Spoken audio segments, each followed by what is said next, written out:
Hello everybody and welcome back. I'm effectunknown. We're back in our hardcore let's play. I've been super busy with this gigantic structure behind me.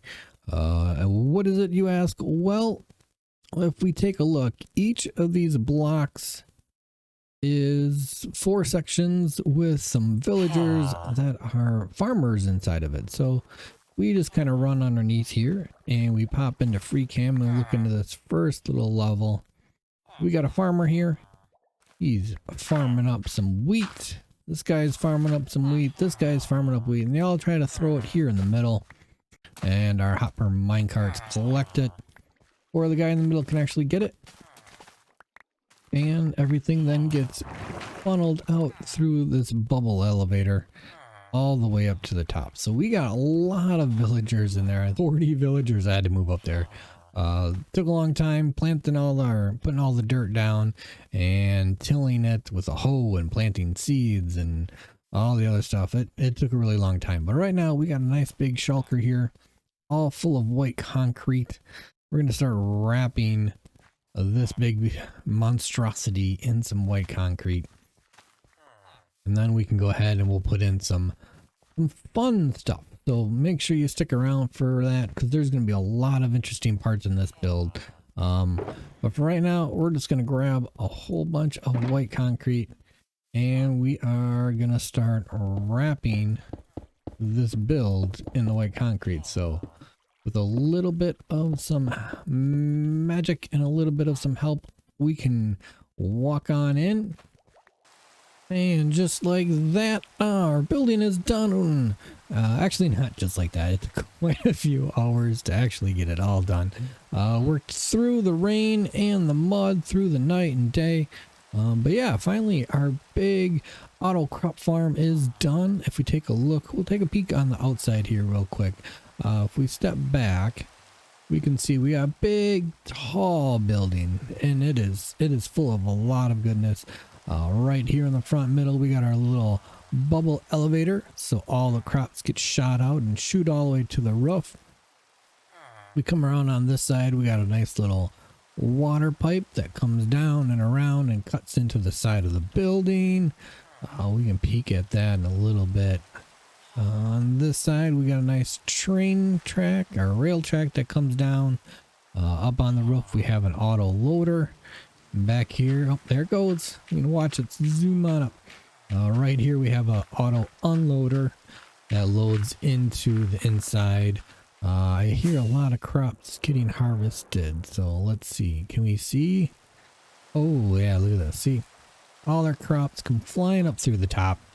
We got a hopper here that we don't use, but we got 2 hoppers that'll collect items that use for the rail track, and then the rest of them flow down our tube all the way around into the side of the building. But we zoom on to the inside. We got that all nice and decorated as well. We got 2 big doors that open and the nice inside of our auto crop farm. We got some crops growing on the sides here, a few little ferns and some flowers, more crops and some other plants. In the middle here we got a little table with a potato and a carrot, and of course some bamboo in a pot. The roof is pretty well flat, but that's alright. There wasn't a whole lot of space to work with. And as you can hear, back here we got a whole line of composters running. That are filling up our chests with not a whole lot makes it to this third, actually it's not the third, it'd be the 5th and the 6th composter. Most of it gets caught in the first 2 composters. Lots of bone meal there, lots and lots of bone meal. This one also gets a lot of bone meal. If we take a look in the back, it's kind of a little maintenance area, but our auto unloader feeds into there. And the rest of it gets fed, which comes to either this hopper line to go in the chest or this hopper line to go into composters. And then here's all our other composters that come in from our big water tube. But on this side, if we look, we got a nice lever. We flick it down, we can keep.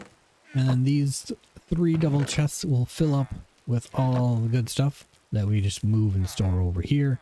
If we flip it up, then a few things will come in here. Eventually they'll stop.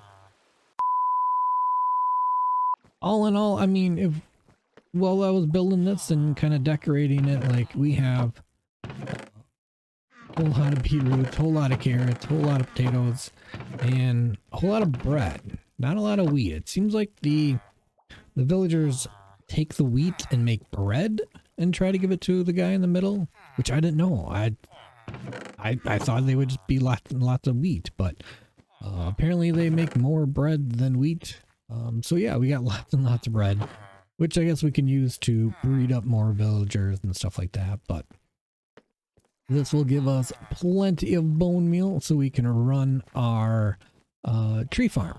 What tree farm, you ask? Well, we haven't built it yet, so definitely going to have to build that pretty soon.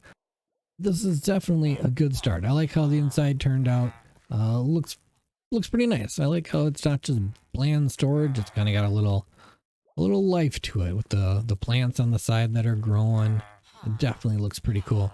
I have to figure out what this switch is doing, because the switch should be composting things, but as we can see, it's not.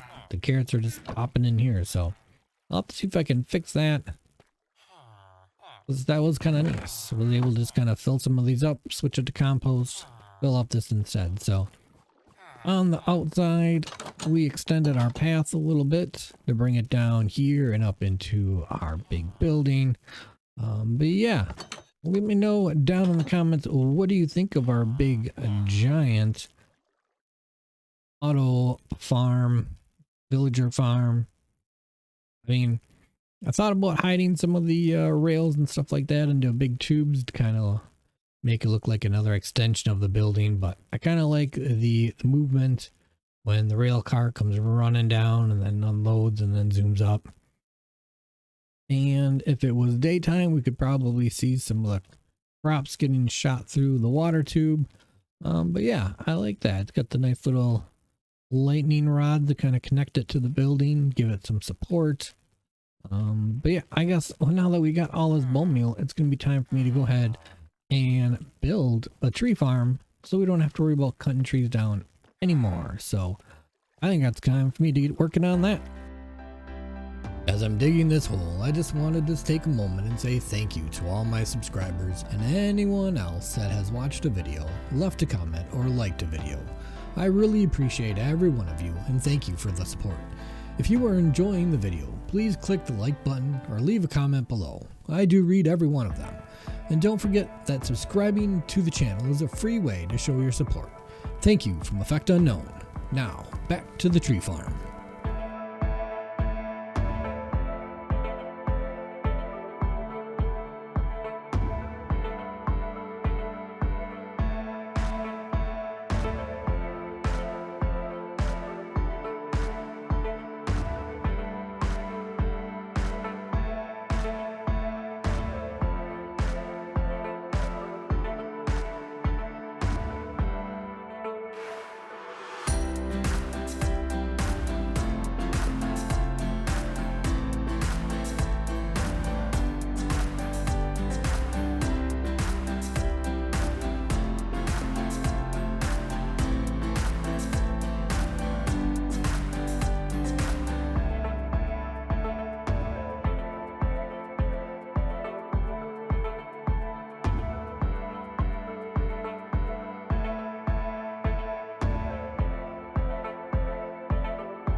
And there is the new look at our tree farm and the nice little cabin that we have on top of it. Now I'll leave a link in the description for the tree farm video tutorial that we used. It does work pretty good and handles, you know, different types of trees and is not just a lot of redstone and stuff like that. So it'll work for us. But if we head back up our tube and we flow it all the way up, we get back up to the top here by our nice little kind of cabin area, which, we have issues here. We have a nice little table here for, you know, place to sit and eat, and a little corner here with some books that we can read, or we can hang out in front of the big fireplace. A small little bed area over here, and our nice kitchen. But as you can see, it is getting dark, and if you look up in the top left, we're on day 499. Oh yeah, we also got some little gold berries growing there. You can see day 499. That means tomorrow when the sun comes up, it'll be day 500. We have survived 500 days, almost 500 days in this hardcore world. We got a few things done. Definitely got a lot more plans and a lot more building that needs to kind of happen and get done. So we'll definitely, when the sun comes up, we'll get right back into building things. Might have a little special event for, you know, day 500 and what that'll mean. But if we look around, we got a nice good chunk of things built and started. We got a few things that we can't see here that, you know, I've used for certain things. But yeah, I think one of the things we're going to do is our village seems very, very dead. There's not a lot of things moving other than our frogs. So our villagers that we got over there, I think we're going to have to start populating our town. We might need to put up a nice big wall. We'll see how far the land goes that way. That way we can light it all up, be protected from any bad guys, and we can let our villagers repopulate the city. But yeah, other than that, day 500 coming up. I'm effectunknown. We got phantoms. They're coming after me. I'm going to hide right here, and I will see you next time.